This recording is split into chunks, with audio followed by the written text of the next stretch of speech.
What's up, guys? We are back, Fitness Profit Multiplier, Anthony and Jimmy. Today, we're going to be talking about how to structure your manager's schedule. So, some of you have a manager, but as we know, our businesses run basically on two shifts. We have a morning shift and we have a night shift. It's just the way fitness is. There's no way around that. You have the people who want to come in before work, and then you have the people who come in after work and after the kids get home from school. So, that's the schedule. So, now if you have a manager who wants to work full time, where do you stick them? Because obviously you don't want your manager doing nothing at the gym at 1 o'clock, twiddling their thumbs. So, what is the optimal schedule for your manager? We're going to discuss all that because both of us have managers at our facility, and we're going to let you guys know what their schedules are and how we structure it. Exactly. And the reason why we bring this up, guys, is because I think that sometimes when you're an owner, you think, oh, how do I preserve my staff's time? And how do I make sure that they are not getting burnt out?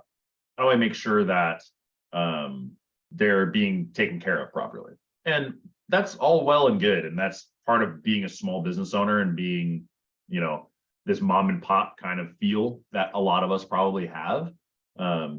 Because in the personal training space, there's not giant franchises that exist over the course of the nation or anything like that. It's more type stuff and big boxes, right? So for the most part, we're this mom and pop kind of deal where the owner is the operator, and that's kind of how it goes.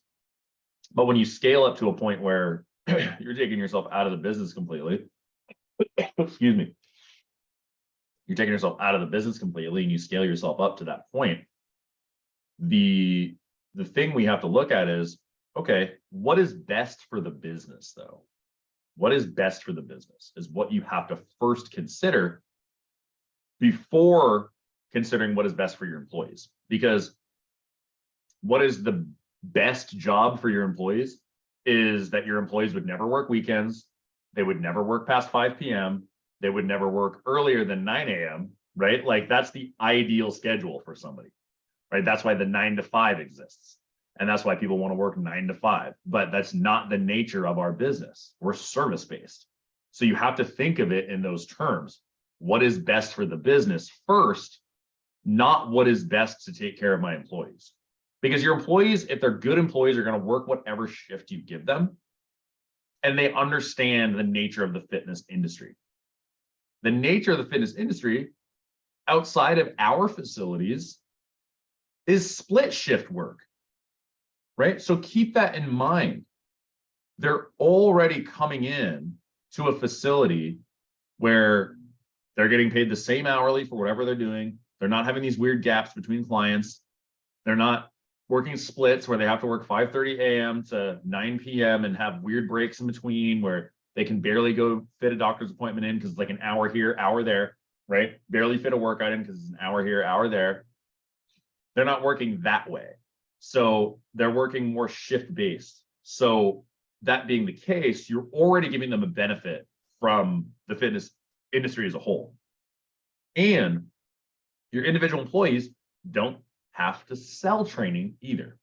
And that's where your manager comes in.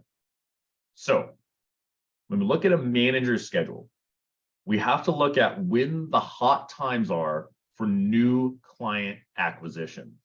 Because in our businesses, our managers are responsible for closing deals and onboarding new clients, right?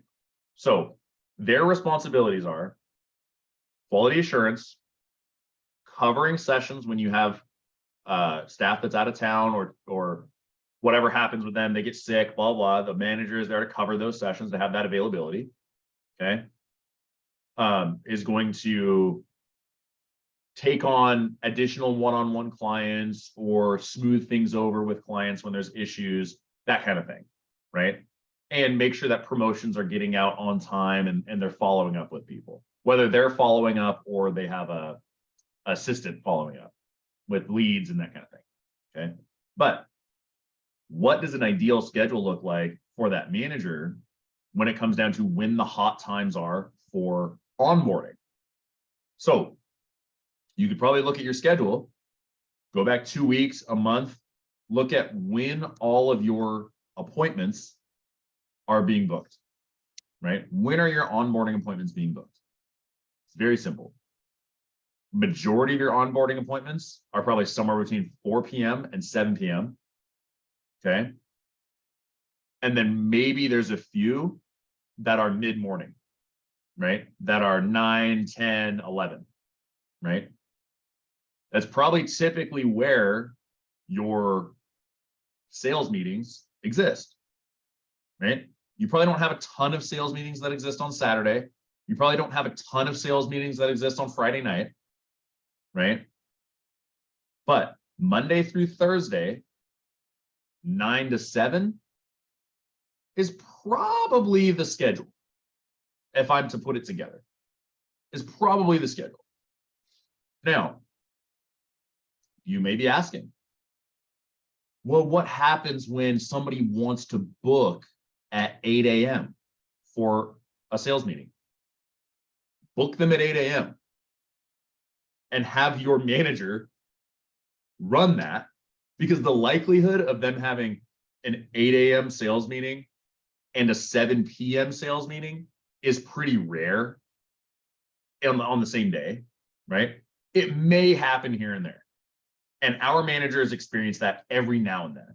Every now and then you have a day that's like 8 a.m. to 8 p.m. Your last session's at 7, your first session's at 8 a.m. But you have a little gap time in the middle there. Every now and then they don't. Okay. Every now and then my manager has a day where it's like she's got 6 appointments and of new sales appointments and 2 one-on-one sessions and some like work she has to do on a promotion internally, right? And so her day is like 11 hours. But that's on like a Monday or a Tuesday, and her Friday is 3 hours, right? So it evens out over time. And they have that flexibility to be able to like leave the gym, whatever, as long as it's getting done, they have that ability to flex on it.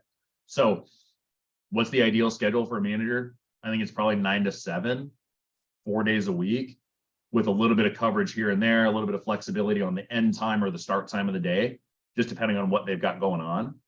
And that's the long and short of it. But your question is, what if somebody books outside of it? Why are you trying to add friction before it even happens? 1. And 2, they're the manager. They cover it. Like that's the job. So that's it. Right. And then on Fridays, we have a half day on Fridays. So like the manager's only there in the morning on Friday and Saturday as well. Because Saturday past like 11, 12, nothing really happens. Same thing with Friday. So again, 9 to 7, Monday through Thursday is ideal. And then the Friday and the Saturday is 100% the same exact thing we do. And just allowing them a little bit of flexibility, hey, you're going to come in, there's an assessment.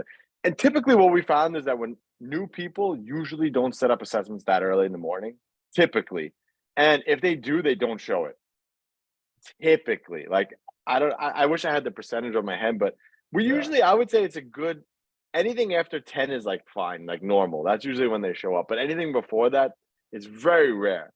Yeah, it's like maybe once a quarter we'll get somebody that wants to schedule an onboarding meeting at 7:30 in the morning or 7 a.m. once a quarter, right? So like it's very rare. And we'll get 9s here and there, but it's like, yeah, you're right. It's like 10 a.m. is kind of like, yeah, 10's like the safe start time, because you really can't like follow up with people before 10 o'clock anyway. Like you can't text back people anything earlier than that. Remember, most of the clients are older, so they're on their way to work, getting their kids ready, things like that. So they're too busy to look at their phone. And if you call them any earlier than that, so I would say even like that admin type, like follow-up sales type work should start at around like 11:30, 12. That's like when that kind of starts, because people are going to lunch now. So it's kind of like that time when you start like following up. Mm-hmm. So yeah, I agree. 9 to 7 is like the ideal schedule, Monday through Thursday with flex, and you tell them like, listen, you're flexible, we have nothing going on tonight, leave early, but as long as they do their stuff. Because what happens if, they're scheduled from 9 to 7, right? And one day, let's say they have a one-on-one they have to cover at 8 a.m. because you don't have the staff, right? This is what's happening in our facility right now. We don't have enough staff to have full coverage where we need it. and we have people that are double booking one-on-ones at 8 a.m. Okay. So let's just say they got that 8 a.m. slot that they're training people in. Well, what's to say that they're going to have a 7 p.m. sales meeting every day? It's not that's not really reasonable to think like, oh, well, they're going to have to work until 7, so I don't want to work them at 8 a.m. It's like, no, the likelihood is that they're not going to have a 7 p.m. sales meeting every single day. The likelihood is that they're going to have a 5 p.m. or 5:30, because that's the ideal time that people want to come into the facility. So that's the ideal time they're going to want to come in for a meeting, typically 5 p.m. and 6 p.m. And then you branch out from that and you go, okay, if you need to schedule people at 4 and at 7, you do that, right? But a lot of times it's 5 and 6 is when people want to come in for their meeting. So you schedule them at those times. And if your manager is the one scheduling the appointments, they have some flexibility to schedule that person around their schedule. So some flexibility. You want to get them in as quick as possible. But if like one day they know they have an 8 a.m. personal training appointment, they're probably going to schedule that person the next day if they have to schedule late in the day so that their day is not super long. Right. We've been getting a lot of like 1, 2. We've been getting a lot of like 2 and 3 o'clock assessments lately. Oh, that's nice. Yeah, it is. It's actually pretty cool. So it's like, because that's like a perfect time because the gym's quiet, no one's there, so that's nice. A lot of people were still working from home. So, but yeah. So what schedule should your manager have and how to structure it? That's exactly how you need to do it. You need to have that covered bases on both ends of it, and they don't need to be there for the super early morning stuff. There's no reason for them to be there. If there's an issue going on at that time, like the 5:30, 6 o'clock sessions, anything like that, that could be addressed later. They could a quick phone call to the client, give or take what's going on. But there's typically no reason for a manager or even the owner, in fact, to be there at that early in the morning, because nothing. That's like those times between, I would say, 5:30 and like 9, 10. It's just like when the business is just humming, it's just kind of going. Like everyone's just in and out. People are bustling in and out, and there's no reason why an owner should be there or even a manager should be there at that time, because no one's going to really like be buying anything, and it's going to be a small transactions. Oh, I want a protein, or oh, I want a shirt. Yeah, No you just need a solid trainer there in the morning that's accountable to coming in on time and is reliable and that kind of thing. Once you have that, it's like they got it covered. So yeah, don't worry. 9, 10, that's when you should roll in. Your manager should be rolling in. And maybe every now and then check in on that morning trainer in the early morning time, just make sure everything's going smoothly. But if you got a solid guy there, a solid gal there, totally right. Totally right. And you don't need to be hanging out till close either, right? No. So it's like those very, very ends of the day. That's why people work shifts, right? That's why it's like the morning shift, the evening shift, because the early morning, the manager shouldn't be there. The late night, the manager shouldn't be there, because all it is cleaning the gym, closing up, or opening the gym, training the people in the morning. So they don't need to be in there during those times.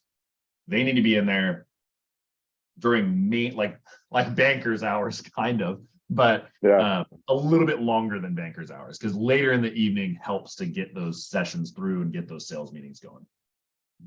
Awesome, guys. So hopefully that helps you if you have struggling with where to put your manager, because we struggled with that actually in the beginning. Like, where are we going to put them? Where do we need them? And this is the schedule that we've stumbled upon, and it's been working great for both of us. So steal this, swipe this episode, so this way you can schedule your managers just the same way.